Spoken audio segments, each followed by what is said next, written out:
దేవునికి మహిమ కలుగును గాక.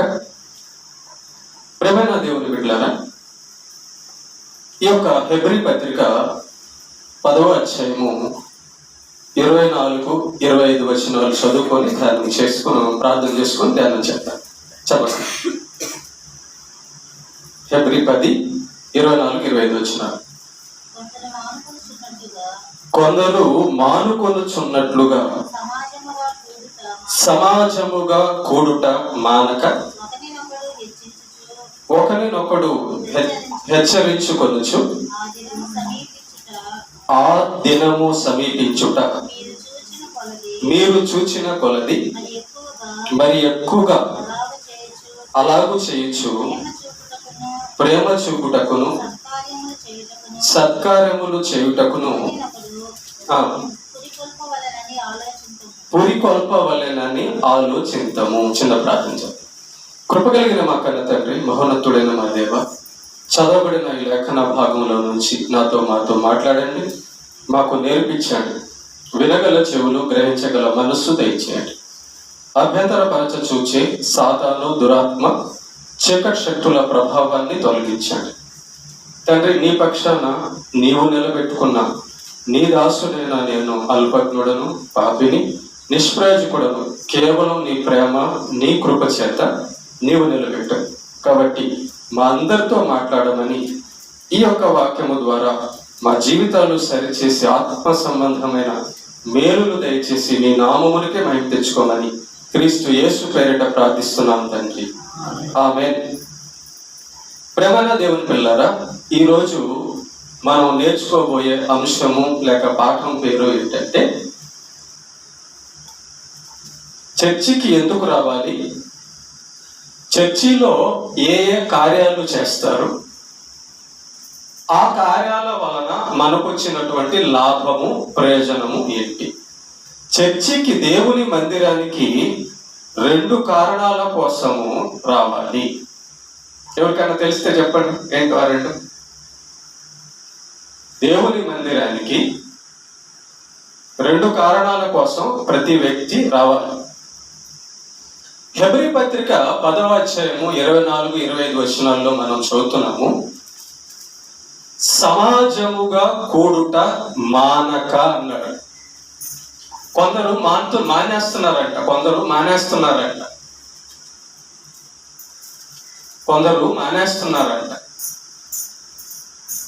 వాళ్ళకి ఇష్టం వచ్చినప్పుడు రావడము, వాళ్ళకి పని ఉన్నప్పుడు ఆగిపోవడము, అలా చేస్తున్నారంట. మరి అలా చేస్తున్న వారిని దృష్టిలో పెట్టుకొని దేవుడు రాయించిన మాట అది. అసలు మందిరానికి మనం ఎందుకు రావాలి? ఒకటి, ఈ మందిరానికి వస్తే దాని లోపల ఏ కార్యాలు జరుగుతున్నాయి, వాటి వలన మనకు ప్రయోజనం ఏంటి, ఇది ఈరోజు ఆలోచిస్తే, నేర్చుకుంటే ప్రేమ దేవుని బిడ్డలారా, మన జీవితంలో ఇంకెప్పుడు కూడా చర్చికి మానే పని చేయము. చర్చి అంటే అక్కడ ఏం జరుగుతుందో, ఆ కార్యాల వలన వచ్చే లాభం ఏంటో మనకు తెలిస్తే ఇంకెప్పుడు కూడా మనం చర్చికి మానడం కానీ చేయము. సరే, దేవుని యొక్క మందిరానికి ఎందుకు వెళ్ళాలి అంటే, మొట్టమొదటి కారణము దేవుణ్ణి ఆరాధించడానికి, దేవుణ్ణి పూజించడానికి, దేవుణ్ణి మహిమపరచడానికి, దేవుణ్ణి ఘనపరచడానికి. మందిరానికి ఎందుకు వెళ్ళాలి అంటే, దేవుడితో పని ఉంది కాబట్టి. మరి కొన్ని రోజులు ఎప్పుడైనా మనం మానేస్తామంటే, ఆ రోజు మనం ఏం చేస్తున్నట్టుగా, దేవుడికి మనం ఏం చెయ్యాలో ఆ పని మానేసామని అర్థం. నీ భర్తకి 1 గంట కల్లా అన్నం పెట్టకపోతే నీ భర్త నీ మీద కోప్పడతాడు. అలవాటుగా పెట్టాలి, మానేయడానికి కుదరదు. ఏమంటే ఈరోజు నేను సెలవు తీసుకుంటానండి, ఈరోజు పెట్టనండి అంటే ఒప్పుకుంటాడా? ఒప్పుకోడు. నీ పిల్లోడు స్కూల్కి వెళ్లకుండా మానేస్తుంటే, ఏంట్రా స్కూల్కి వెళ్లకుండా మానేస్తున్నావు అని అంటావు.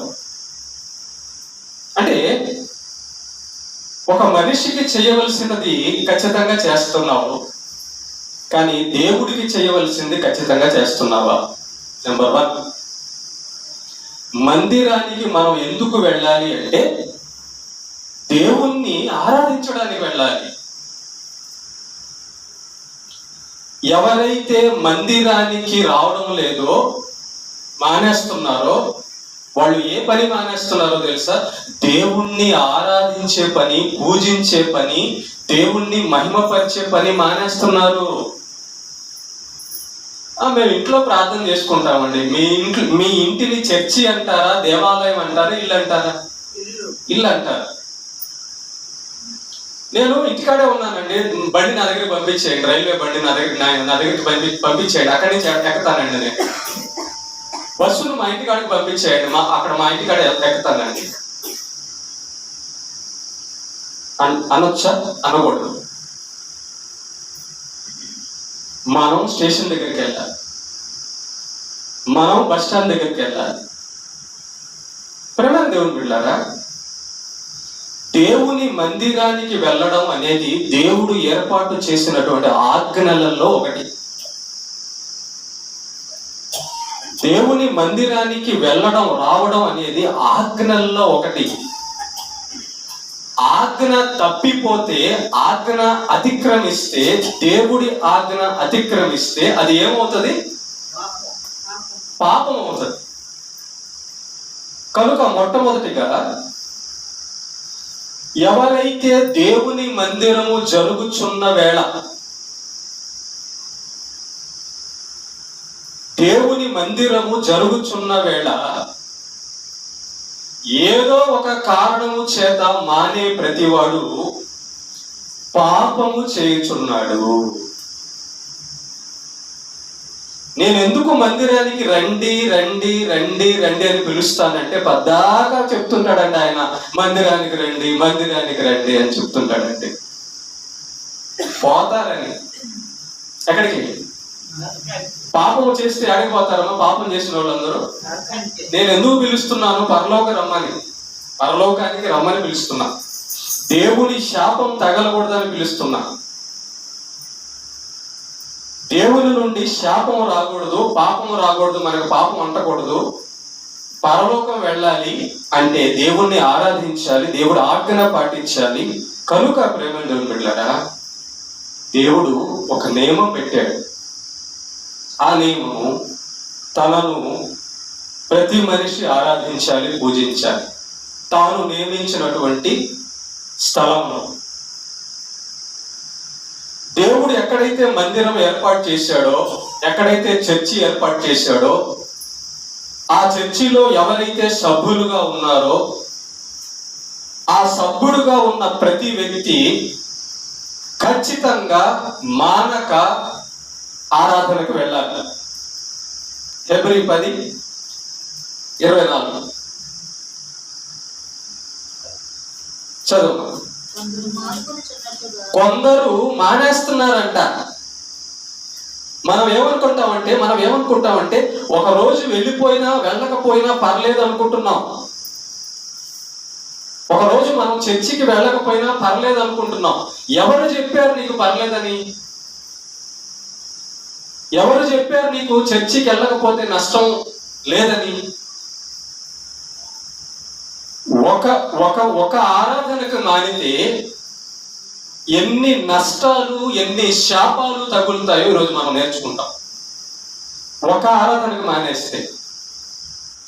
ఇంకొక చిన్న ఉదాహరణ చెప్తా. ఒక వ్యక్తికి ఆరోగ్యం బాగలేదు. అతనికి ఇమీడియట్లీగా ఆక్సిజన్ ఎక్కించాలి. వెంటనే ఆ వ్యక్తికి ఆక్సిజన్ ఎక్కించకపోయినా, వెంటనే అతడు హాస్పిటల్కి వెళ్ళకపోయినా అతడు ఏమైపోతాడు? చనిపోతాడు. ప్రాణాపాయం. అలాగే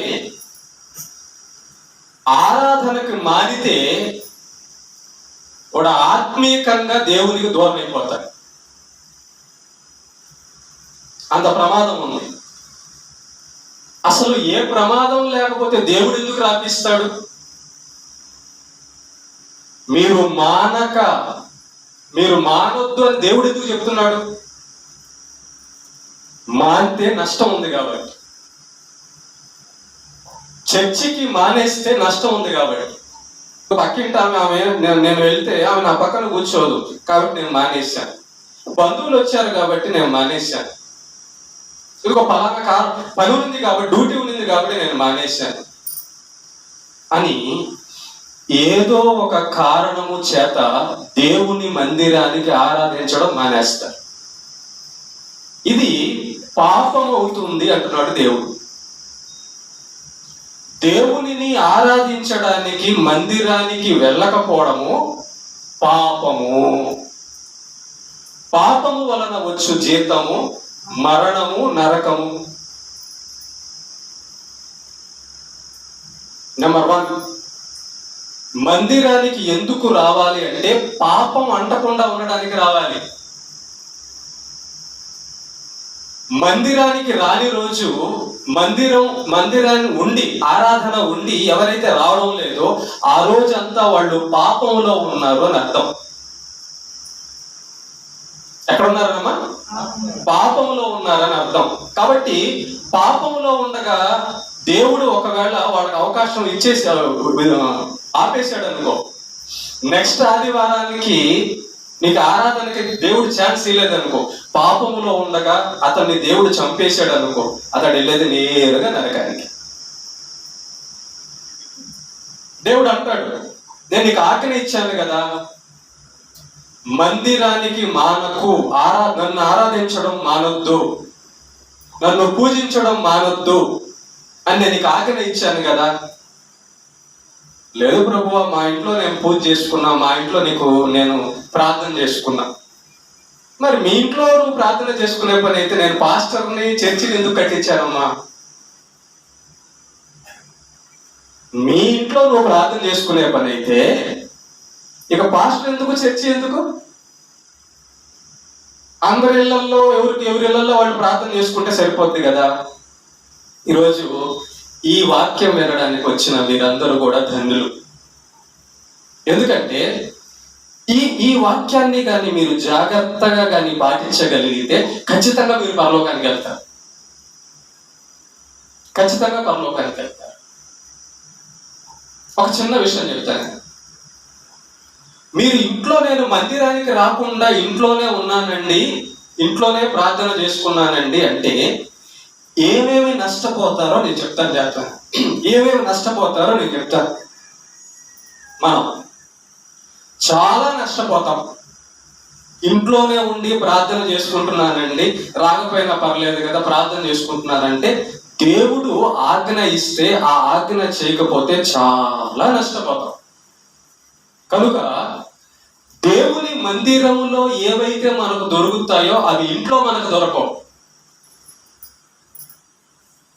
దేవుని మందిరం మానుకోవడం ఎంత పెద్ద పాపం అంటే, ఎంత పెద్ద శాపం అంటే, ఎంత సమస్యల్లో పడేస్తుందంటే గుర్తుపెట్టుకోండి. దేవుడి ఆజ్ఞ మీరడం అనేది చాలా భయంకరమైనటువంటి పాపం. ఈ పాపాన్ని మనం చేసేటట్టుగా సాతాను మనల్ని ప్రేరేపిస్తాడు. కనుక మొట్టమొదటిగా దేవుడి మందిరానికి మనం వచ్చి ఖచ్చితంగా ఆయన ఆదివారం మందిరం జరుగుతుంటే ఆరాధించాల్సిందే. దీంట్లో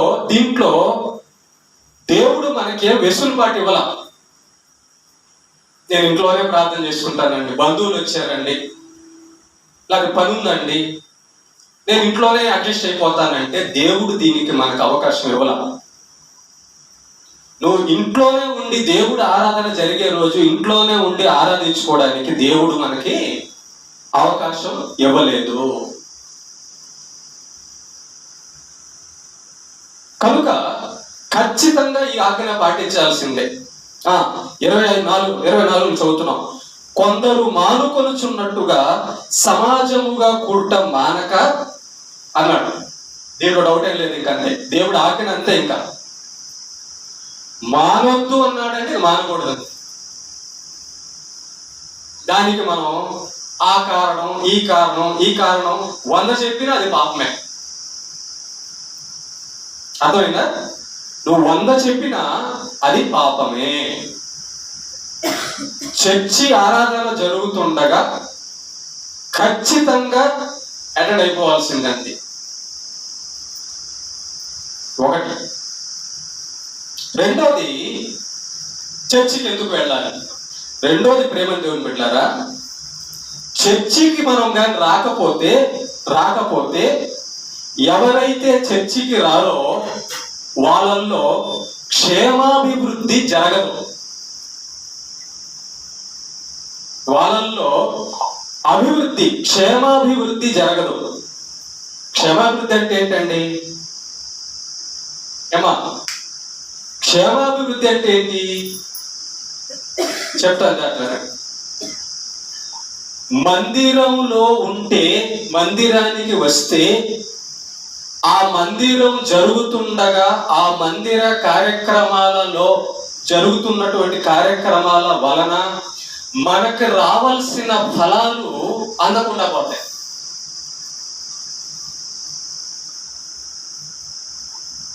అవును.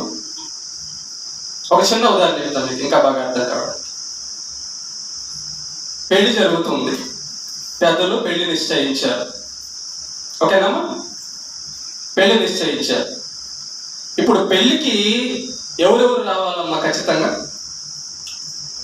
పెళ్లిలో ఎవరెవరు ఖచ్చితంగా ఉండాలి చెప్పండి. పెళ్లి కూతురు కానీ పెళ్లి కొడుకు కానీ ఇద్దరిలో ఎవరో ఒకరు ఎగనూకారు అనుకోండి పెళ్లికి. ఏమ్మా? పెళ్లి కొడుకు కానీ పెళ్లి కూతురు కానీ ఇద్దరిలో ఎవరో ఒకరు నేను రేపు వస్తాలే, ఈరోజు నాలుగు వచ్చే వారం వస్తాలే అన్నారు అనుకో, ఏమైంది? పెళ్ళి అయిపోద్ది.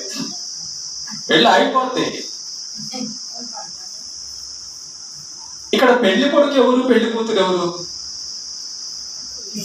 పెళ్లి కొడుకు అంటే వరుడు యేసు ప్రభు. పెళ్లి కూతురు ఎవరు? మనమే. ప్రతి ఆదివారము దేవుని యొక్క మందిరంలో దేవుడు తన సంఘమైన తన వధువుని కలుసుకోవాలి.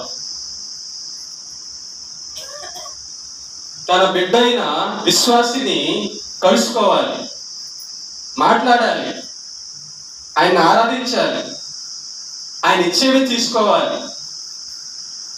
ఆ ఇచ్చేవి తీసుకొని అభివృద్ధి పొందాలి, క్షేమాభివృద్ధి. రెండవదిగా, మందిరానికి ఎందుకు రావాలి అంటే క్షేమాభివృద్ధి పొందడానికి. ఏమ్మా? క్షేమాభివృద్ధి అంటే ఏంటండి? అది తెలుసుకోవాలి. అది మందిరంలో దొరుకుతుంది. అది మందిరం ద్వారా దేవుడు మనకి వచ్చిన ప్రతి వారికి ఇవ్వాలనుకుంటాడు. క్షేమాభివృద్ధి. చూడండి, యేసు ప్రభుని నమ్మని వాడు నరకానికి వెళ్తాడు. ఓకేనా? యేసు ప్రభు నమ్మని వాళ్ళు ఎక్కడికి వెళ్తారు? ఎందుకని? యేసు ప్రభుతో వాళ్ళకి సంబంధం లేదు కాబట్టి. యేసు ప్రభు దగ్గర నుంచి పొందాల్సినవి వాళ్ళు పొందలేదు కాబట్టి. యేసు ప్రభు దగ్గర పొందాల్సినవి పొందని ప్రతివాడు నరకానికి వెళ్తాడు. ప్రతి ఆదివారం దేవుడు ఏదో ఒకటి నీకు తీసి పెడతాడు. అది దేనికి? పరలోకం వెళ్ళడానికి. జాగ్రత్తగా వినాల. మీరు అదృష్టవంతులు, ఈ పాఠం వినడానికి వచ్చారు. దేవుడు మిమ్మల్ని తీసుకొచ్చాడు, మనలందరినీ కూడా. పరీక్షలో పాస్ మార్కులు ఎంతమ్మా? 35. 35. 34 వస్తే ఫెయిలే. ఓకేనా? ఒక భక్తుని జీవితంలో పాస్ మార్కులు తెచ్చుకోకపోతే వాడు ఫెయిల్ అయిపోతాడు. ఓకేనా? పాస్ మార్కులు 35 అయితే నేను 34 తెచ్చుకున్నాను కదా సార్, నన్ను పాస్ చేయండి అంటే కుదరదు. అలాగే దేవుడు ఒకడు తనని నమ్మిన తర్వాత, యేసు ప్రభుని ఒకడు నమ్మిన తర్వాత, వాడు పరలోకం వెళ్లే లోపల వాడికి కావలసిన మార్కులన్నీ ప్రతి ఆదివారం వేస్తాడు. వారికి కావాల్సినవన్నీ ప్రతి ఆదివారం ఒక్కొక్కటి అందిస్తాడు. ఎప్పటి లోపల? చనిపోయి పరలోకానికి వెళ్ళే లోపల. వాడు పరలోకానికి వెళ్ళడానికి మార్కు 35 అయితే, ఉదాహరణ అనుకుందాం, మనం పరలోకానికి వెళ్ళడానికి మార్కులు 35 తెచ్చుకోవాలనుకుంటే 35 వారాలు అనుకోండి. ఎన్ని వారాలమ్మా? 35 వారాల్లో నేను 34 వారాలు వస్తే నన్ను పరలోకం తీసుకెళ్తాడా? తీసుకెళ్ళాడు. ఒక వారం 35 వారాలు ఖచ్చితంగా నువ్వు రావాల్సిందే అని నేను చెప్పాను కదా. కాబట్టి ఒక్క మార్పు తగ్గినా ఈ లోకంలో ఎవరు పాస్ చేయరు. అలాగే దేవుని యొక్క విషయంలో పరలోకం వెళ్ళడానికి ప్రతి వారానికి దేవుడు ఒక్కొక్క మార్పు మనకు ఇవ్వాలని, పరలోకం వెళ్ళడానికి దేవుడు మనకి తీసి పెడతాడు. ఏ వారం అయితే మనం రాలేదో చర్చికి, ఏ వారం అయితే మనం చర్చికి రాలేదో ఆ వారానికి సంబంధించిన ఆశీర్వాదము, ఆ వారానికి సంబంధించిన పరలోకానికి మనల్ని దేవుడు తీసుకెళ్ళడానికి కావాల్సింది ఆ రోజు మనం మిస్ అయిపోతాము. ఒకవేళ అనారోగ్యం బాగలేక మంచాన పడి ఉంటే అది వేరే విషయం, అది వేరే విషయం. నేను చెప్పేది అన్ని బాగుండి కూడా, ఆరాధనకి రాగలిగి కూడా, ఏదో పని ఉందని, ఏదో బంధువులు వచ్చారని, ఏదో అయిందని, ఏదో కారణాలు చెప్పి రాకుండా ఉండే వాళ్ళ విషయం మాట్లాడుతున్నారు. మంచాన పడేవాడు అట్లా రాలేడు, అది వేరే విషయం. దేవుడు అతనికి ప్రత్యేకమైన పరిస్థితి ఏర్పాటు చేస్తాడు. నీవు మంచాన అయితే పడలేదుగా, రైట్. రెండోది క్షేమాభివృద్ధి అంట. చూడండి ఒకసారి 24లో చెబుతున్నాడు, కొందరు మానుకొచ్చున్నట్టుగా సమాజముగా కూడుట మానక ఒకరినొకడు హెచ్చరించుచు. మందిరానికి వస్తే రెండో మేలు. ఫస్ట్ ఏమో దేవుణ్ణి ఆరాధించడానికి వస్తాము. మరి దేవుణ్ణి ఆరాధిస్తే, దేవుణ్ణి పూజిస్తే, దేవుణ్ణి మహిమపరిస్తే, దేవుణ్ణి ఘనపరిస్తే మందిరానికి వచ్చి మనకేం రాదా?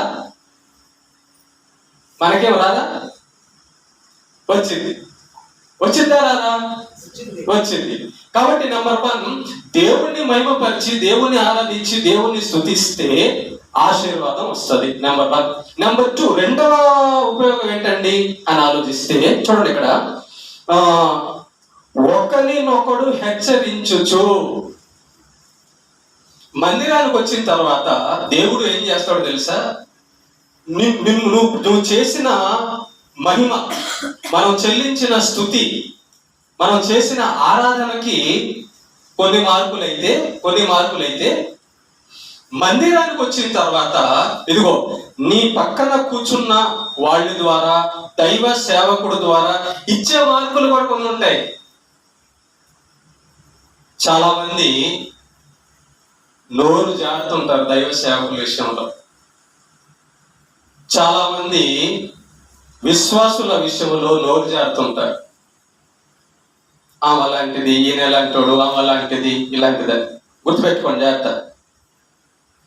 దేవుడు కొన్ని నియమాలు ఏర్పాటు చేశాడు. ఆ నియమాల ద్వారా మనకు ఫలాలు, మేలులు ఏర్పాటు చేశాడు. ఇది మనకు అర్థం కాక చర్చికి వెళ్తే ఏం ఉపయోగమో ఏం నష్టమో అర్థం కాక మనం భక్తి చేస్తుంటే మనకేం అర్థమైనట్టు. రెండవదిగా,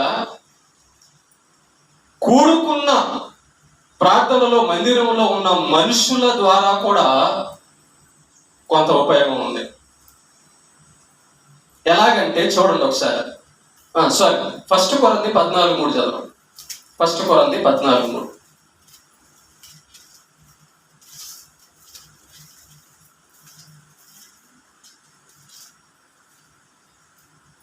ఫస్ట్ కొరింథీ 14:3.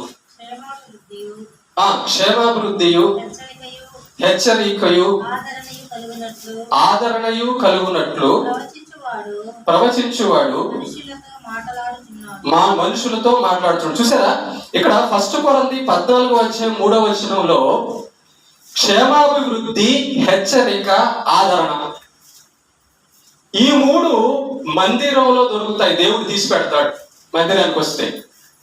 1 క్షేమాభివృద్ధి, 2 హెచ్చరిక, 3 ఆదరణ. ఫస్ట్ ఏమో ఆయన్ని ఆరాధించడం ద్వారా ఆశీర్వాదం వస్తుంది, ఆయన ఆరాధించడం ద్వారా మనకు మేలు కలుగుతుంది.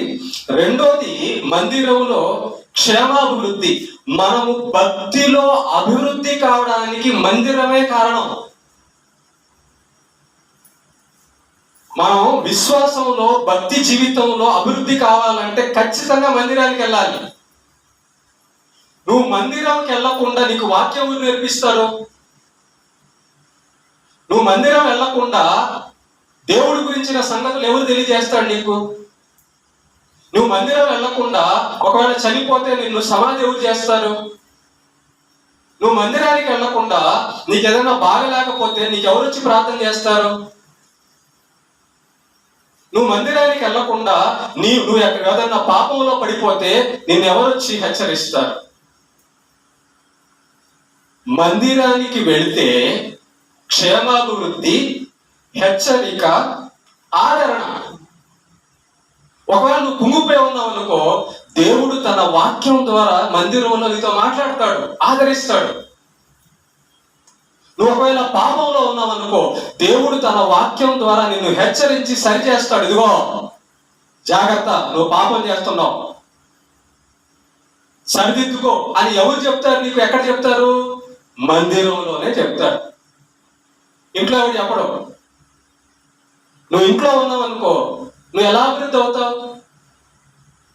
నువ్వు ఇంట్లో ఉన్నావు అనుకో, నిన్ను ఎవరు హెచ్చరిస్తారు?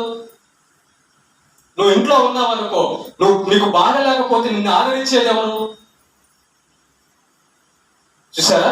కనుక మందిరానికి వస్తే క్షేమాభివృద్ధి, హెచ్చరిక, ఆదరణ ఒక మనిషికి దొరుకుతుంది. ఇంకా చూస్తే కొలస్సీ 3:16 చదవమా. కొలస్సీకి రాసిన పత్రిక 3:16. కొలస్సీ 3:16.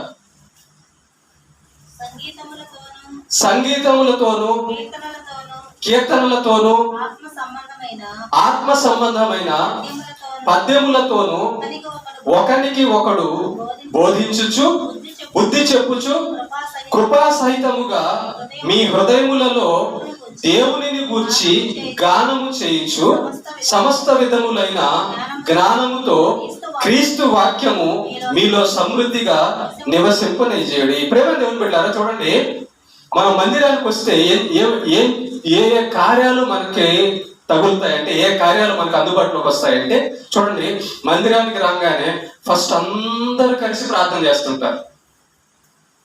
అందరూ ప్రార్థన చేస్తారు. నువ్వు మందిరానికి రాగానే ఒక్కొక్కళ్ళ ప్రార్థన వింటుంటావు. ఆ ప్రార్థన ఎలా చేయాలో నేర్చుకుంటుంటావు. ఆ ప్రార్థన చేసే వ్యక్తి ఏ విధంగా ప్రార్థన చేస్తున్నాడో తెలుసుకుంటావు. ప్రార్థన నేర్చుకుంటావు మందిరానికి వస్తే. నువ్వు ఇంట్లో ఉంటే ఏం నేర్చుకుంటావు? మందిరం జరిగే రోజు మందిరానికి మానేసి ఇంట్లో ఉంటే నువ్వు ఏం నేర్చుకుంటావు? నెంబర్ 1, రెండవ భాగంలో, రెండవ అంశంలో ఫస్ట్ వచ్చి ఆరాధన ద్వారా, దేవుణ్ణి పూజించడం ద్వారా దొరికే ఆశీర్వాదాలు ఒకటైతే, ఆయన మనం కృతజ్ఞతాస్తుతులు చెల్లించాలి. అన్నం పెట్టాడు, బ్రతికిచ్చాడు, అన్నీ చేశాడు కాబట్టి. రెండోదిగా ప్రార్థన చేస్తుంటే, మనతోటి వాళ్ళు ప్రార్థన చేస్తుంటే ఆ ప్రార్థన ఎలా చేస్తున్నారో మనం నేర్చుకుంటాము. రెండోది, ఇంకా ఆ ప్రార్థన ద్వారా మనల్ని కూడా, వాళ్ళు మంచోళ్ళు అనుకో, మంచి పరిశుద్ధులు అనుకో, మంచి విశ్వాసులు అనుకో, వాళ్ళు చేసిన ప్రార్థన ద్వారా మనల్ని కూడా దేవుడు దీవిస్తాడు. మందిరానికి మానకుండా మందిరానికి వస్తే ప్రార్థన ద్వారా మనం క్షేమాభివృద్ధి అవుతాం. ఒకటి. రెండోది పాటలు. చూడండి, దైవ సేవకుడు పాడుతుంటాడు. దైవ సేవకుడు పాడేటప్పుడు ఆ పాటలో కొన్ని మాటలు మన హృదయానికి తగులుతాయి. పాటలో ఆదరణ ఉంటది, పాటలో హెచ్చరిక ఉంటది, పాటలో మనకి ఆనందం ఉంటది. పాట ద్వారా కొన్ని విషయాలు మనం వింటుంటాం. ఇందాక నేను పాడాను, నీ వాక్యమే నన్ను బ్రతికించెను అనే పాట పాడాను. అది వాక్యంలో ఉన్న మాటని పాటగా రాసుకున్నాం, పెద్దలు రాశారు. చూడండి, ఆ పాటలో ఏముందంటే, నీ వాక్యమే నన్ను బ్రతికించను. చూసా, పాటలో కూడా మనకు మేలు జరుగుతుంది అర్థం చేసుకుంటే. అదిగో మన మన మన చర్చిలో కూడా మాట రాస్తుంది చూడండి, వెనకాల చూడండి ఒకసారి, వెనకాల ఉందా, పైన చూడండి, ఉందా, చూసారా? పాట వినేటప్పుడు కూడా దేవుని మాటలు పాటల రూపంలో మనం వింటున్నప్పుడు ఆ పాటలు జాగ్రత్తగా కానీ మనం వింటే ఆ పాట ద్వారా కూడా మనకు మేలు ఉంది. ఆ పాట ద్వారా కూడా దేవుడు మనతో మాట్లాడతాడు. ఇక్కడికి వచ్చిన తర్వాత దైవ సేవకుడును సంఘస్థులందరూ అందరూ కలిసి పాడుతున్నప్పుడు ఆ పాటలోని విషయం మనకు అర్థమైతే దాని ద్వారా కూడా మనకు మేలు ఉంది. వాక్యం ద్వారా, నీ వాక్యం నన్ను బ్రతికించిందా? అవును. యేసు ప్రభు మాటే నన్ను పాపంలో పడకుండా, లోకంలో కలవకుండా, చనిపోకుండా బతికించి మార్చి మీ ముందర నిలబెట్టింది. బతికించడం అంటే అది. లోకంలో కలిసిపోవాల్సిన నన్ను, చెడు జీవితం జీవిస్తున్న నన్ను ఆ వాక్యమే బతికించింది, అంటే మంచి మార్గంలోకి నడిపించింది. చూసారా? పాటలు. రెండోదిగా పాటల ద్వారా కూడా మనం హెచ్చరింపబడతాం. పాటల ద్వారా కూడా పాడే పాట ద్వారా కూడా దాని సంగతుల ద్వారా మనకు మేలు కలుగుతుంది. ఇంకో విషయం నేను చెప్పాను మీకు, పాట అందరూ కలిసి పాడాలి. అందరూ కలిసి పాడుతుంటే దేవుడు ఆనందిస్తాడు. అందరికి తెలిసిన పాట మనం పాడుతున్నాం అనుకో, అందరికి అర్థమవుతుంది, అందరికి మేలు జరుగుతుంది. పాట ద్వారా కూడా, రెండోది పాట ద్వారా కూడా దేవుని మందిరంలో పాటలు వినబడతాయి. మీ ఇంట్లో ఎవరు పాడతారు? వచ్చి నీవు పాడుకోవాల్సిందే. కాబట్టి నీకెవరు వచ్చి హెచ్చరిస్తారు? రెండవదిగా పాటలు కూడా దేవుని మందిరంలో పాటలు. అందుకే కార్యక్రమాలు, దేవుడు మందిరానికి ఎందుకు రావాలి, మందిరంలో ఏ కార్యక్రమాలు జరుగుతాయి, ఆ కార్యక్రమాల ద్వారా మనకేమి లాభము అని అంటే, ప్రార్థిస్తారు మందిరంలో పరిశుద్ధులు, విశ్వాసులు. ఆ ప్రార్థన ద్వారా నీకు మేలు, ఆ ప్రార్థన ద్వారా నీకు ఆశీర్వాదం. వారి ప్రార్థన వింటాడు దేవుడు. రెండోది పాటలు పాడి దేవుణ్ణి స్తుతిస్తుంటారు. పౌలు శీలలు అర్ధరాత్రి వేళ కీర్తనలు పాడుతుంటే చెరసాల పునాదులు అదిరాయి, సంఖ్యలు విడిపోయాయి, చెరసాల నాయకుడు మారిపోయాడు. పాటలో చూడండి ఒకసారి. నిజమేనండి, కరెక్ట్గా కానీ మన మనస్సు బాగుంటే ఆ పాటల్లోని అర్థంగా తీసుకుంటే ఎంత బాగుంటుందో. రెండోది పాటల ద్వారా మనకు మేలు కలుగుతుంది. 3, వాక్యం. చాలా మంది అంటుంటారు అసలు వాక్యం వినబడేటప్పుడు చూడండి, వాక్యం వినబడేటప్పుడు మనం ఎలా ఉన్నాం ఒకసారి ఆలోచిస్తుంది, ఎలా ప్రవర్తిస్తున్నాం ఒకసారి ఆలోచించండి.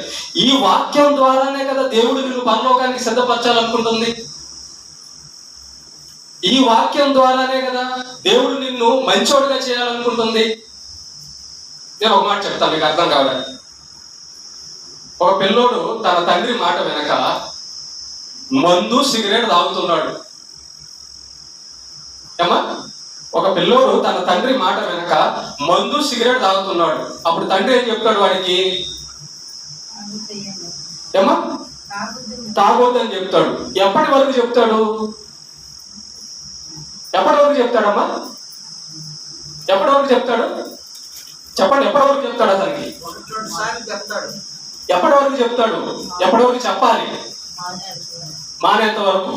అవునా? ఆ పిల్లోడు సిగరెట్ మందు మానేంత వరకు చెప్పాలా వద్దా? చెప్పాలా. ఎందుకు చెప్పాలి? దేవుడు తండ్రి అతనికి మందు సిగరెట్ మానేమని, అతనికి నష్టం కాబట్టి. ఊపిరితిత్తులు పాడైపోతాయిరా, నీ ఆరోగ్యం పాడైపోద్ది, చచ్చిపోతావు అని తండ్రి అతని యొక్క యోగక్షేమం కోరి చెప్తాడు. అది వీడి సిగరెట్ అనుకోండి, మందు అనుకోండి, వ్యభిచారం అనుకోండి, సెల్ ఫోన్ అనుకోండి, ఇంకోటి అనుకోండి,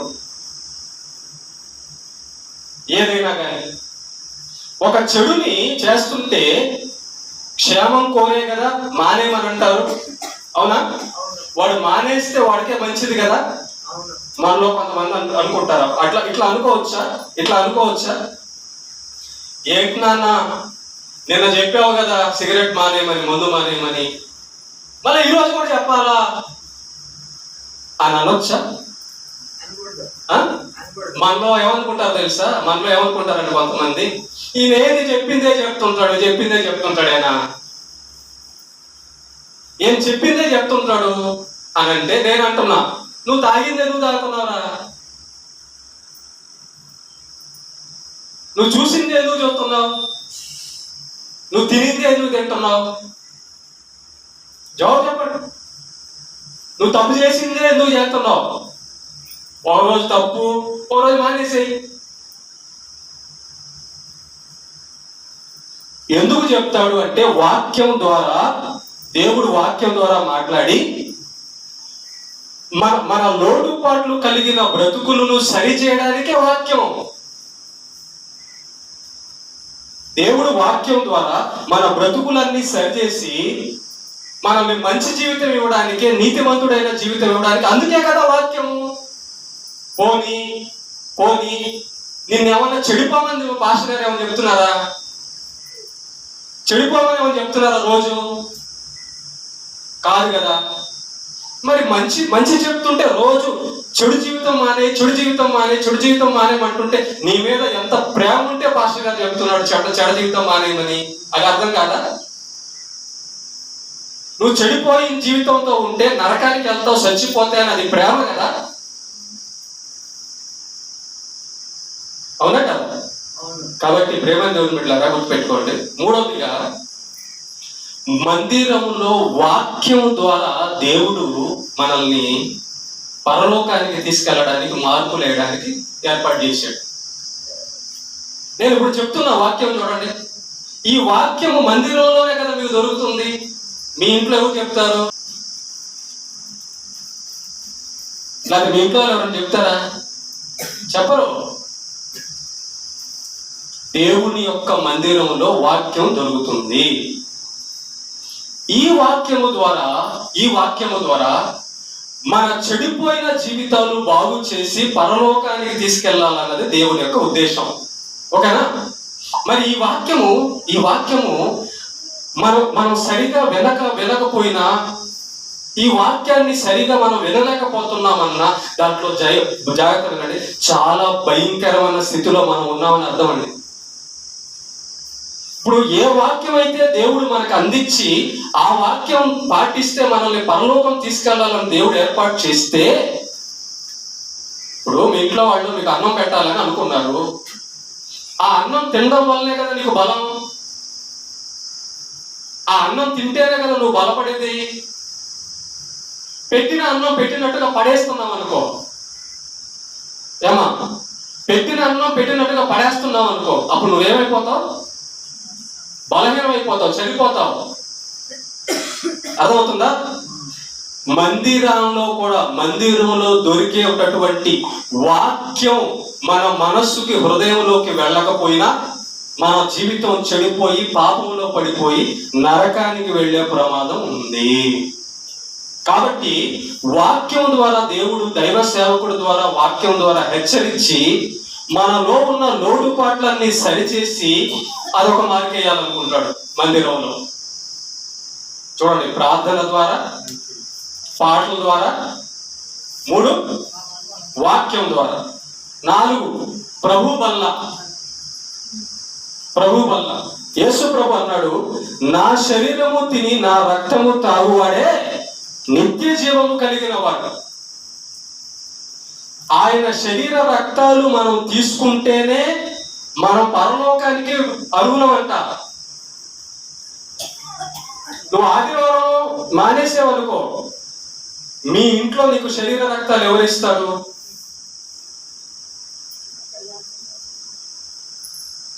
నాలుగోది, యేసు ప్రభు యొక్క శరీర రక్తాల ద్వారా మనల్ని పరలోకం తీసుకెళ్ళడానికి ఏర్పాటు చేసినటువంటి ఫలాలు, శరీర రక్తం. 4, మందిరం మానేసే వాళ్ళకి ఈ 4వది కూడా పోతుంది. తర్వాత 5 ఏంటి? ప్రేమ దేవుని బిడ్డలారా, కానుకలు. మందిరంలో ఏ కార్యక్రమాలు జరుగుతాయి, ఆ కార్యక్రమాల వలన మనకేం ఉపయోగమో చెప్తున్నానండి. 5వది కానుకలు. దేవుడు తన మందిరాన్ని ఏర్పాటు చేసి దైవ సేవకుడిని ఏర్పాటు చేసి ఆ దైవ సేవకుడు ద్వారా, ఆ పరిచర్య ద్వారా దేవుడు నిన్ను దీవించాలనుకుంటాడు. నీకిచ్చిన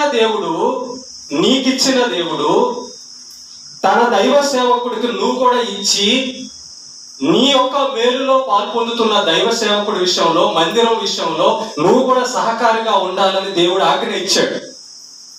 నువ్వు ఆదివారం మందిరానికి మానేసావనుకో, కానుకలు ఇవ్వలేవు.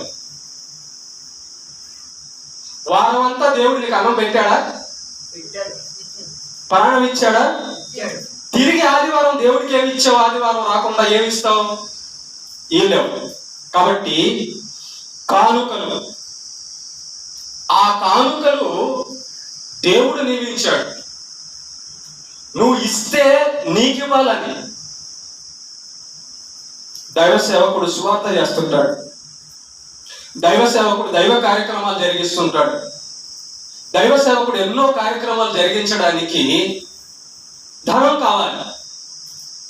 నువ్వు పని చేసావు, కష్టపడ్డావు, దేవుడు ప్రాణం ఇచ్చాడు, బలం ఇచ్చాడు, శక్తి ఇచ్చాడు, డబ్బు ఇచ్చాడు. నీ కొరకు కనిపెట్టుకొని, నీ కొరకు దేవుడు ఏర్పాటు చేసిన దైవ సేవకుడి విషయంలో నువ్వు సహకారిగా ఉండాలన్నది మందిరం యొక్క ఆజ్ఞ.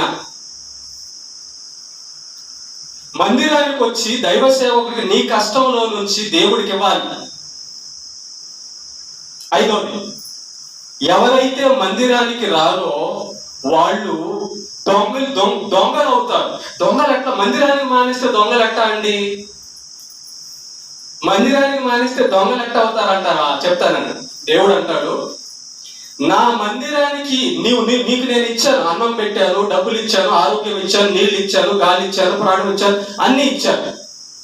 ఇక్కడ రాశాడు, దేవునికి చెల్లించుడి. ఓకేనా? మనకిచ్చిన దేవుడికి, మనకు కలిగి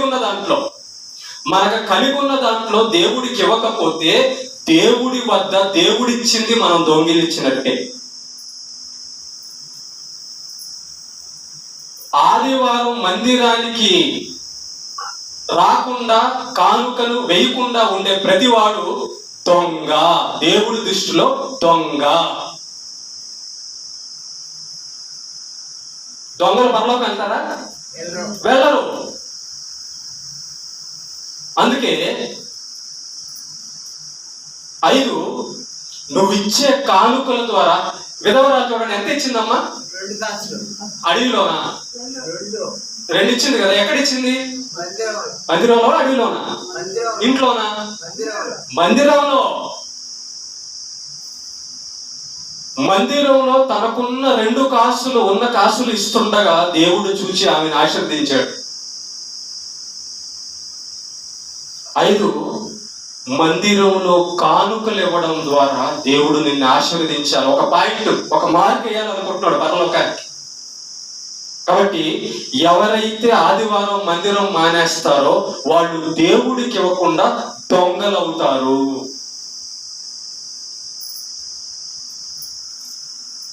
6వది, భోజనం. దేవుని యొక్క మందిరంలో భోజనం, ఏ చర్చిలో అయితే భోజనం ఏర్పాటు చేసి ఉంటుందో ఆ చర్చిలో భోజనం ఏర్పాటు చేస్తుంటే సహోదరులందరితో కలిసి తినడం అనేది ఒక ఆశీర్వాదం. యేసు ప్రభు దగ్గరికి వాక్యం వినడానికి వచ్చిన వారందరి విషయంలో యేసు ప్రభు వాళ్ళకి అన్నం పెడతాడు. అందరితో కలిసి యేసు ప్రభు కూడా భుజిస్తాడు. పరిశుద్ధులతో కలిసి భుజించడం అనేది ఆశీర్వాదం.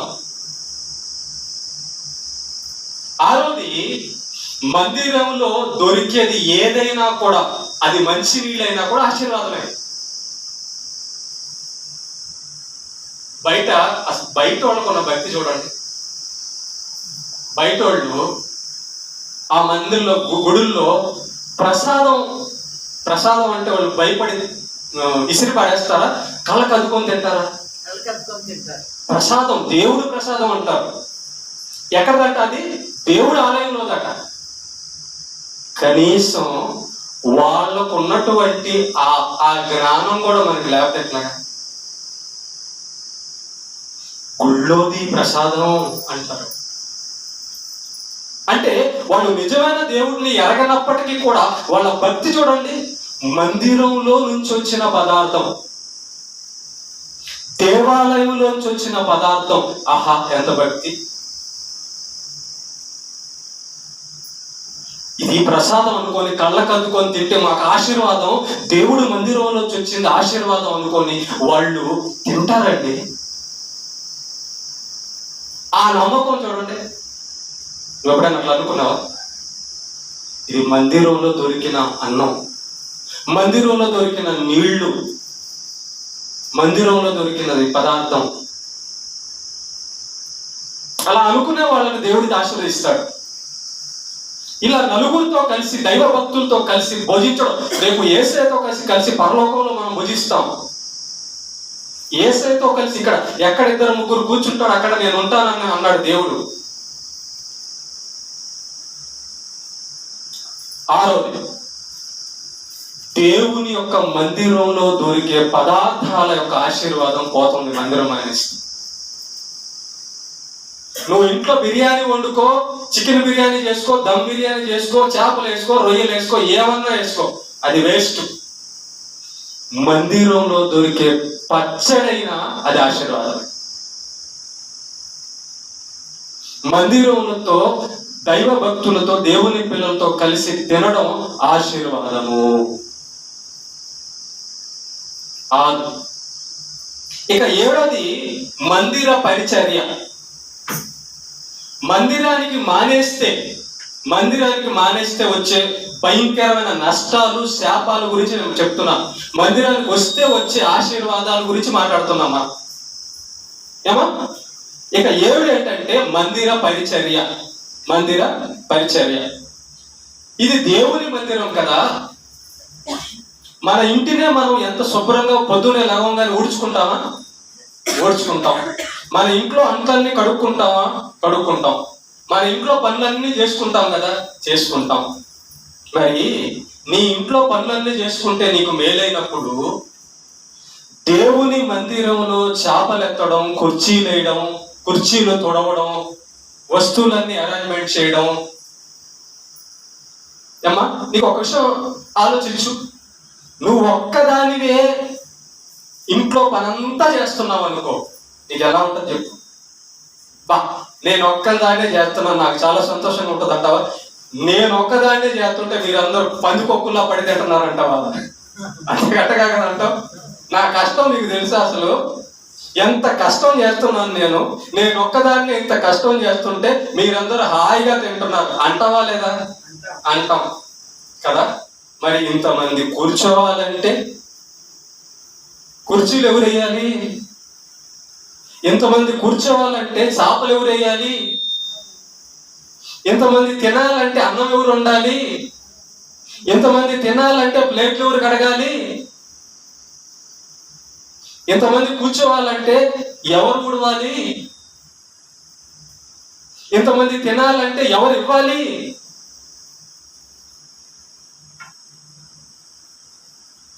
7 మందిర పరిచర్య. మందిర పరిచర్య. మీ ఇంట్లో మీ ఆయన బాగా తాగేసి తిన్న ప్లేట్ కడిగితే నీకు ఆశీర్వాదం రాదేమో కానీ మందిరంలో దేవుని బిడ్డలు తిన్న ప్లేట్ కడిగినా నీకు ఆశీర్వాదం. ఏ రోజైనా పాస్టర్ గారు ఈరోజు నేను ప్లేట్లు కడుగుతానండి, పాస్టర్ గారు ఈరోజు నేను చేపలేస్తానండి, పాస్టర్ గారు ఈరోజు నేను కుర్చీలేసి తుడుస్తానండి, పాస్టర్ గారు ఈ వారం నేను పెట్టుకుంటానండి భోజనం దేవుని బిడ్డలందరికీ, పాస్టర్ గారు ఈరోజు నేను ఎంతో కొంత సాయం చేస్తానండి. పరిచర్య. దేవుడు మందిరానికి పరిచర్య చేస్తే దేవుడు మర్చిపోతాడా? దేవుడు మందిరాల్లో పని చేస్తే దేవుడు దానికి తగ్గ ఫలం ఏమండి ఆశీర్వాదం అన్నా? నెలలో పని చేస్తున్నారు కదా మీరు, జీతం రావడం లేదా? వస్తుందా లేదా? మరి దేవుడు మందిరంలో పని చేస్తే దేవుడు జీతం ఇవ్వడా? ఆలోచించండి ఒకసారి. ఏడోదిగా దేవుడు మందిరంలో చిన్న సాప ఎత్తిన, ఒక కుర్చీ వేసిన, ఊడ్చిన, ఏ పనన్నా దేవుడు మందిరంలో నువ్వు చేస్తే దాని ద్వారా నిన్ను దేవుడు ఆశీర్వదించాలనుకున్నాడు. దేవుని మందిరానికి మానేస్తే దేవుడు పని చేసి ఆశీర్వాదం పొందే భాగ్యం పొంది.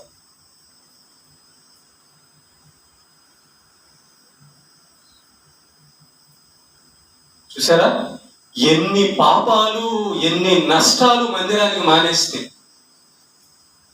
మనకు అర్థం కాకే, దేవుడు మనకు అర్థం కాక శాపాలు మన జీవితంలో కొని తెచ్చుకుంటున్నాం. ఏడో పాయింట్ ఏంటి? పరిచర్య. ఒకసారి ఆలోచించండి. మీ ఇంటికి వచ్చి నేను కూర్చోవాలంటే మీ ఇల్లు నువ్వు ఉడిచుండాలి. మీ ఇంటికి నేను రావాలి అంటే మీ ఇల్లంతా కూడా ఒక కుర్చీ ఏదైనా వేసి ఉండాలి. ఆ కుర్చీ కొని ఉండాలి, చీపురు కొని ఉండాలి, ఒడవడానికి నువ్వు ఊడ్చుండాలి, ఎంతో కష్టం చేసి ఉండాలి. ఇప్పుడు నువ్వు వచ్చి కూర్చున్నావు, ఎవరు ఊడిస్తే కూర్చున్నావు? ఇప్పుడు నువ్వు కూర్చున్నావు, ఆ కుర్చీ ఎవరేస్తే కూర్చున్నావు? ఆలోచించావా? అసలు ఇలా ఆలోచించావు ఎప్పుడన్నా? నేను మందిరానికి వెళ్ళి కూర్చుంటున్నాను, ఈ కుర్చీ ఎవరు వేసుంటారు? ఈ చర్చి ఎవరు కూర్చుంటారు? ఎలాగండి? ఎలా ఆశీర్వాదం? ఇది చెప్తే తప్ప? ఇది చెప్తే రోజు చెప్పిందే చెప్తున్నాడా? ఇది చెప్తే మీకు నష్టమా? ఏమండి ఎలా తయారైపోతున్నామండి మనం? ఆ భక్తుల జీవితానికి మన జీవితానికి ఏంటి తేడా ఏంటండి? తేడా ఆలోచించండి ఒకసారి. ఉందా లేదా? ఏడవదిగా పరిచర్య, ఆశీర్వాదం. ఓకేనా? ఇప్పుడు ఒకసారి ఆలోచించండి. ఇన్ని ఆశీర్వాదాలు, ఇన్ని పనులు నువ్వు చేస్తే దేవుడు నిన్ను ఆశీర్వదించాలనుకుంటే, అసలు ఈ ఆశీర్వాదాలన్నీ పొందకుండా, ఈ పనులన్నీ చేయకుండా నువ్వు ఆదివారం రోజు ఎగ్గొట్టేసావనుకో, ఇంటికాడ ప్రార్థన చేస్తుంటావు, అయ్యా నీ శాపలు వేయలేదు, చర్చి ఓడవలేదు, కానుకలు వేయలేదు, ప్రార్థన చేయలేదు, పాటలు వినలేదు, వాక్యం వినలేదు, నీ శరీర రక్తాలు తీసుకోలేదు, నన్ను ఆశీర్వదించాయి ప్రభువా. అంతేనా? నన్ను ఆశీర్వదించాయి ప్రభువా, నన్ను ఆశీర్వదించేసాయి, నేను మంచి మంచి పనులు చేసేసాను. ఆ ఇంటికాడ ఆశీర్వదిస్తాడు నిన్ను. ఇంటికాడ నిన్ను ఆశీర్వదిస్తాడు ఈ పనులన్నీ మానేస్తే. మరి ఎలా అనుకుంటున్నావు ఇంటికాడ నీకు ఉంటే మేలని? నువ్వు మందిరం మానేస్తే నీకు మేలని ఎవరు చెప్పాడు? సాతాను చెప్పాడు నీకు. శాపం తేవడానికి, నష్టం తేవడానికి. ఏడవదిగా పరిచర్య. దేవునికి సహాయం చేసే భాగ్యం పోగొట్టుకుంటారండి మందిరం మానేస్తే. ఓకే? ఎనిమిదవదిగా చివరిగా, చాలా ఉన్నాయి, కొన్నే మాట్లాడుతున్నాను, కొన్నే చెబుతున్నా. చూడండి ఎన్ని ఆశీర్వాదాలు. ఎనిమిదవది ప్రేమ. దేవుని యొక్క ప్రేమ మందిరంలోనే దొరుకుతుంది. దేవుని యొక్క బిడ్డలు ప్రేమ కలిగి నీకు సహాయం చేసే వాళ్ళుగా దేవుని బిడ్డలే ఉంటారు. లోకంలో చూడండి ప్రేమ ఉండాలంటే యేసు ప్రభు ప్రేమ కలిగిన వాడే నిన్ను కష్టంలో, నష్టంలో ఆదుకొని సహాయం చేయగలడు. బయట అన్యులు నీకు సహాయం చేయరు. నువ్వు కష్టాల్లో ఉంటే, నష్టాల్లో ఉంటే, అరే నా యొక్క మా యొక్క చర్చి సంఘ సభ్యురాలు, మా అక్క, మా చెల్లి, నా సహోదరి, నా అన్న, నా తమ్ముడు, లేక మా తాతయ్య, మా పెద్దమ్మ, మా చెల్లెలు కష్టంలో ఉన్నాడు, మనం అందరం కలుసుకొని హెల్ప్ చేద్దాం పద.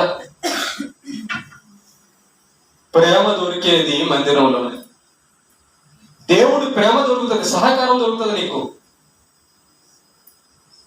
నువ్వు ఒక్కదానివే ఇంట్లో ఉంటే, చర్చికి రాకుండా మానేస్తే ఈ ప్రేమ నీకు ఎలా పొందుతావు? ఈ ప్రేమ స్వార్థం లేని ప్రేమ. ఈ ప్రేమ నిష్కలంకమైన ప్రేమ. ఈ ప్రేమ దేవుడి ప్రేమ. మందిరానికి మానేస్తే 8వదిగా ప్రేమ బిడ్డలారా, దేవుని బిడ్డల యొక్క ప్రేమను పోగొట్టుకుంటాం. మందిరానికి వచ్చిన తర్వాత చూడండి, ఒక మంచి విశ్వాసి నీకు పరిచయం అయ్యాడు అనుకో, మంచి విశ్వాసతో మంచిగా ఉన్నావు అనుకో, నీ కష్టంలో అతను, అతని కష్టంలో నువ్వు ఒకరికొకరు సాయం చేసుకుంటావు, చెప్పుకుంటావు. అన్నా లేదంటే అక్క, ఇదిగో నా ఇంట్లో ఇట్లా ఉంది పరిస్థితి, బియ్యం లేదు, లేకపోతే ఇట్లా అప్పులు అయ్యాయి, లేకపోతే ఇంకో కష్టం వచ్చింది అంటే అవతల వ్యక్తి దేవుడు ప్రేమ కలిగినోడు కాబట్టి నీకు నాదుకుంటాడు. ఒకసారి ఆలోచించండి. దైవ సేవకుడిగా నేను చెప్పుకోవడం కాదు, సందర్భం వచ్చింది కాబట్టి, నిజం కాబట్టి చెప్తున్నాను. మీలో ఇంతమందికి, ఎంతమందికి నేను సహాయం చేస్తున్నాను. అదేంటది? ఎక్కడి నుంచి వచ్చింది? అది మందిరంలోంచి వచ్చింది. అది నువ్వు కానుకలు ఇస్తేనే కదా నేను ఇంకొకరికి సాయం చేయగలను. అందరూ ఉన్నోళ్ళు కాదుగా, అందరూ ఉన్నోళ్ళు కాదుగా. ఎంతమందికి ఒకరికొకరికి నేను సాయం చేస్తున్నాను ఒకసారి ఆలోచించండి. నేను చెప్పుకోవడానికి చెప్పడం వల్ల మంచి కోసం చెప్తున్నా, క్షేమాభివృద్ధి కోసం చెప్తున్నా. మందిరంలో 8వదిగా ప్రేమ దొరికి హెచ్చరిక. అరే మొన్న మనం ఒక అతను నేను చెప్పాం, ఎందుకు చెప్పాను తెలుసా? పాడైపోతున్నాడని. ఎందుకు హెచ్చరిస్తారు? ఈ పని చేయొద్దని, పాడైపోతున్నారని. కోపంగా తీసుకోకూడదు ఎప్పుడు కూడా. ఆలోచించా, అవును కదా నేను తప్పు కదా చేసింది, ఆ తప్పును బట్టే కదా నన్ను అంటున్నారు, అది నేను సరిదిద్దుకుంటే నా మంచి కోసమే కదా అని అనుకోవాల్సింది పోయి, ఏం జనం అంటే ఈ జనం, ఏం మనుషులు అన్నట్టు తయారైపోయారు. మంచి చెబితే చేదుగా ఉందండి. మంచి చెబితే సినిమాకి రమ్మంటే ఎవరిని తిట్టవే, ఎలా దుర్మార్గుడు కూడా నన్ను సినిమాకి రమ్మంటున్నాను తిడతా. పింఛన్ తీసుకోవడానికి రమ్మంటే పాస్పిస్టురాలా నన్ను పింఛన్కి పిలుస్తున్నావా అంట. మందిరానికి పిలిస్తే కోపం ఏంటి? దేవుని వాక్యం వినమంటే కోపం ఏంటి? దేవుడు ఆశీర్వాదం పొందడానికి రమ్మంటే, నరకం తప్పించుకోమంటే కోపం ఎందుకు వస్తుంది నీకు? జాగ్రత్త. చాలా ఉన్నాయి, కొన్నే చెప్పా, 8 చెప్పాను. ఈ రోజు ఎవరైతే, అందుకే నాకు నేను అన్నాను, ఈ రోజు వాక్యం వినడానికి వచ్చిన వాళ్ళందరూ, మందిరానికి వచ్చిన వాళ్ళందరూ ధన్యులు. ఎవరు? కరెక్ట్ గా విని ఈ విన్నదాన్ని పాటిస్తే దేవుడు నిన్ను ఆశీర్వదిస్తాడు. అందుకే మందిరం పెట్టింది. ఇక సాతాను ఏం చేస్తాడంటే, ఈ 8 ఆశీర్వాదాలు నీకు రాకుండా ఉండాలంటే ఏం చేయాలో తెలుసా? నిన్ను ఏదో ఒక నిద్రలోనో, నేను మందిరానికి వచ్చిన తర్వాత కూడా నిన్ను ఎక్కడ ఏదో ఒక ఆలోచనల్లోనో, మందిరానికి వచ్చిన తర్వాత కూడా, లేదా నిన్ను ఏదో ఒక పాపములో ఇరికించి ఈ మందిరంలో వచ్చి బయటికి తీసుకెళ్ళిపోవాలి. అది వాడి టెక్నిక్. దానికి అనుకుంటే కదా మీరు, మేము మందిరం నుంచి వెళ్ళిపోతాం, ఇక్కడ ఉండం అనుకుంటారే కానీ, మిమ్మల్ని మందిరంలో నుంచి బయటికి వెళ్ళేలా వాడు చేశాడని ఎప్పుడైనా అనుకున్నా?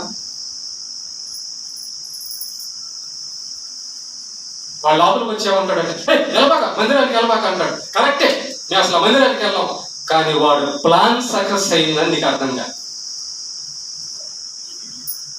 ఈ మందిరంలో దొరికే ఆశీర్వాదాలు నీకు రాకుండా వెనకాల ఉండి కనబడక నేను దెబ్బ కొట్టాడంతే, కొడతాడంతే.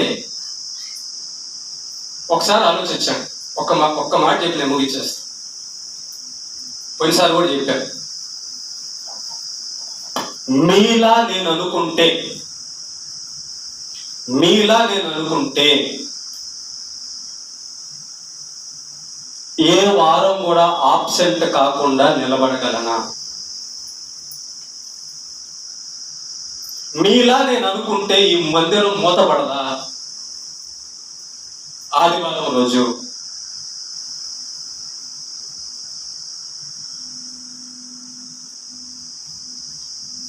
మనం ఆలోచించినట్టు దేవుడు ఆలోచిస్తే మన గతి ఏమైంది?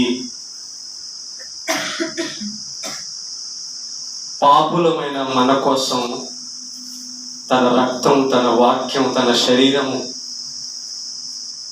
తీసిపెట్టాడండి దేవుడు. పవిత్రులుగా కడిగి మందిరంలో ఆశీర్వదించి మనల్ని మంచోలుగా, పరిశుద్ధులుగా, నీతిమంతులుగా, సమాజానికి ఉపయోగపడే వాళ్ళుగా దేవుడు చేయాలనుకుంటే మందిరానికి మానేస్తారా? మందిరానికి మానేస్తారా? ఇంకొకటి కూడా చివరిది 9వ ఉంది, అది ఒకటి చెప్పి నేను ముగించేస్తాను. 9వ పాయింట్ 8 చెప్పాను కదా, 9వది కూడా వినండి. 9వది ఏంటంటే, ఇక్కడ ఒక మందిరం ఏర్పాటయ్యి ఇక్కడ ఆరాధన జరుగుతుంటే ప్రార్థన చేస్తుంటే, నువ్వు వచ్చావంటే, మందిరానికి వచ్చావంటే, మనందరం కూడుకొని ఇక్కడ మందిరంలో ప్రార్థన చేస్తుంటే 9వది ఏం జరుగుతుందో తెలుసా? బయట సమాజానికి కూడా మేలు జరుగుతుంది. మైక్ ఉందా? ఆ మైక్ ద్వారా వాక్యం ఏమైనా వెళ్తుందా? ఇక్కడ మందిరం ఏర్పాటు కాబట్టే కదా. ఇంకోటి, మనం సమాజముగా ఇక్కడ మందిరంగా కూడుకొనుట, సంఘముగా కూడుకొనుట వలన ఆ బయట ఉన్న సంఘానికి ఒక హెచ్చరిక వెళ్తుంది, ఒక సూచన వెళ్తుంది. ఆహా, నిజమైన దేవుడు యేసు ప్రభువా, పాపం చేస్తే నరకానికి వెళ్తారా? బాప్తిసం ద్వారా పరిశుద్ధులవుతారా? యేసు ప్రభు పవిత్రపరిచే దేవుడా? అదిగో ఆ యొక్క యేసుక్రీస్తు సంఘంలో కూడుకొని ప్రార్థన చేస్తున్నారే, వాళ్ళందరూ కూడా దేవుని బిడ్డలా. ఈ సూచన, ఈ హెచ్చరిక బయట జనానికి వెళ్తారు. మనం ఇక్కడ ప్రార్థన చేయడం ద్వారా, పాటలు పాడడం ద్వారా, వాక్యం చెప్పడం ద్వారా, ఆరాధించడం ద్వారా, స్తుతించడం ద్వారా బయట చెడిపోయిన జీవితాల్లో ఉన్న మనుషులకు ప్రేమ, ఆదరణ, హెచ్చరిక, మారు మనసు కలుగుతుంది. ఇదొక మేలు. దాని ద్వారా మనమందరం ఇక్కడ ప్రార్థనలో కూడుకోవడం ద్వారా మనం అలాగ వచ్చిన వాళ్ళమే. నేను ఎలాగొచ్చాను, నువ్వు ఎలాగొచ్చావు ఒకసారి ఆలోచించు. మనల్ని దేవుడు మందిరంలోకి దేవుడు ఎలా నడిపించాడు ఒకసారి ఆలోచించు. ఆ బయట ఉన్న మనల్ని, ఆ మురికిలో ఉన్న మనల్ని, ఆ నరకపు దారిలో ఉన్న మనల్ని, ఆ పాపపు జీవితంలో ఉన్న మనల్ని తన మందిరం లోపలికి నడిపించాడు దేవుడు. నిన్ను నన్ను ప్రేమించి, హెచ్చరించి, బాగు చేయాలి. ఇంత చెప్పిన తర్వాత కూడా ఇక నీకు మందిరానికి మానేయాలని అనిపించిందంటే ఇక నేను బాగు చేసేవాడు ఎవడు లేడు. ఎందుకంటే దేవుడు చెప్పిన తర్వాత కూడా నువ్వు వినకపోతే ఇక నేను ఎవడు బాగు చేస్తాడు? అసలు మందిరానికి దేవుడు రమ్మనేదే నిన్ను బాగు చేయడానికి రా నాయన. మందిరానికి రమ్మనేదే నిన్ను బాగు చేయడానికి అమ్మా తల్లి. మందిరానికి రమ్మనేదే నిన్ను ఆశీర్వదించడానికి, మందిరానికి రమ్మనేదే నిన్ను స్వస్థపరచడానికి, మందిరానికి రమ్మనేదే నీకు మేలు చేయడానికి.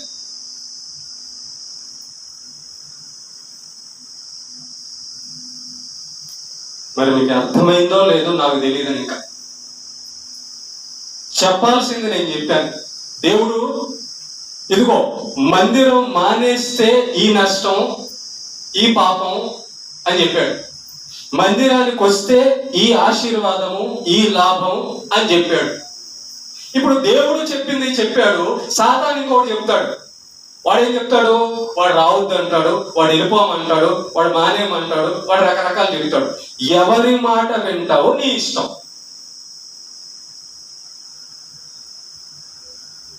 నువ్వు దేవుడి మాట విని మందిరానికి వస్తావా? కష్టమైన నష్టమైనా. సాతాను మాట విని మానేస్తావా? నీ ఇష్టం. దేవుని మందిరానికి వస్తే దేవుడు శపిస్తాడా? సరే, నీ పక్కనోడే చెడ్డోడు అనుకున్నాం, నువ్వు వచ్చి ప్రార్థన చేసుకొని వెళ్తే దేవుడు నిన్ను శపిస్తాడా?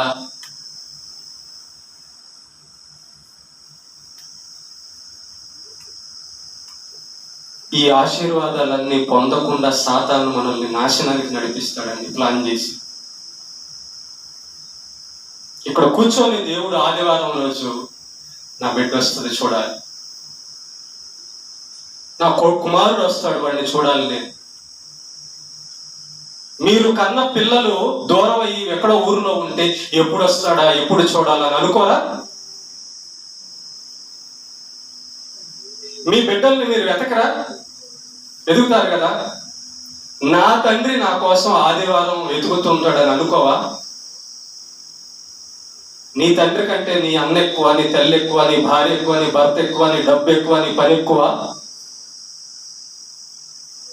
అమ్మ కోసం వెళ్ళిపోతావు కదా, నాన్న కోసం వెళ్ళిపోతావు కదా, భర్త కోసం వెళ్ళిపోతావు కదా. నీ కోసం నా కోసం ఆయన ప్రాణమే పెట్టాడు, పరలోకం విడిచిపెట్టాడు ఆయన. నీ కోసం నా కోసం పరలోకం మహిమ విడిచిపెట్టాడు. భూలోకానికి ఒక వ్యక్తుడుగా, ఒక మనిషిగా, ఒక పేదోడుగా, ఒక దరిద్రుడుగా దెబ్బలు తిన్నాడండి యేసు నీ కోసం. ఈ ప్రేమ గుర్తించవా? ఈ ఆశీర్వాదం గుర్తించవా? ఇన్ని మేలులు ఉన్నాయి మందిరంలో. ఇది నీకు అర్థమైతే ఆమె తుమ్మిందని ఈమె ఏడ్చిందని మందిరం మానకుండా మందిరానికి వచ్చి ఆరాధించి ఆశీర్వాదం పొందు.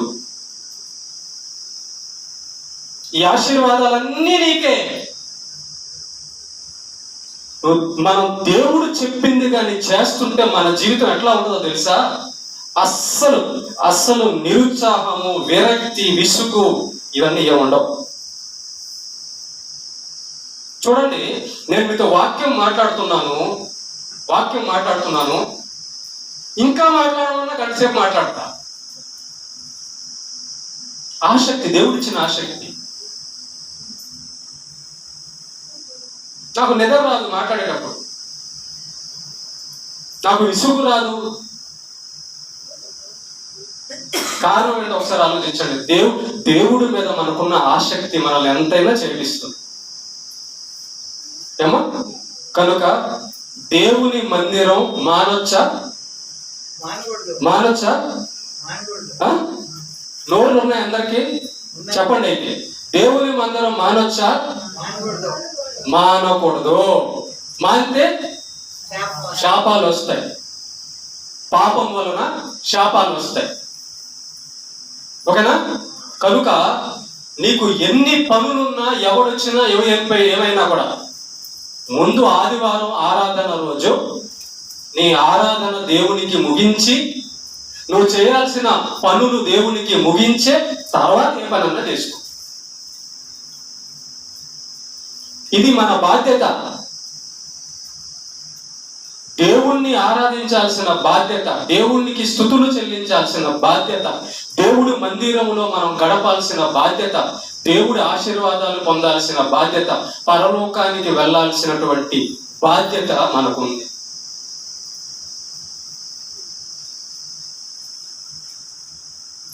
క్లియర్గా అర్థమైంది అందరికీ కదా? కనుక ఇంకెప్పుడు కూడా ఇప్పుడు విన్న వాళ్ళల్లో ఇది కానీ అర్థమైతే ఇంకెప్పుడు కూడా మానరు. ఇన్ని ఆశీర్వాదాలు ఉన్నాయా దేవుని మందిరానికి వస్తే అని తెలిస్తే ఇంకెప్పుడు కూడా మందిరానికి మానరు. ఓకేమా? దేవుని మహిమ కలుగు.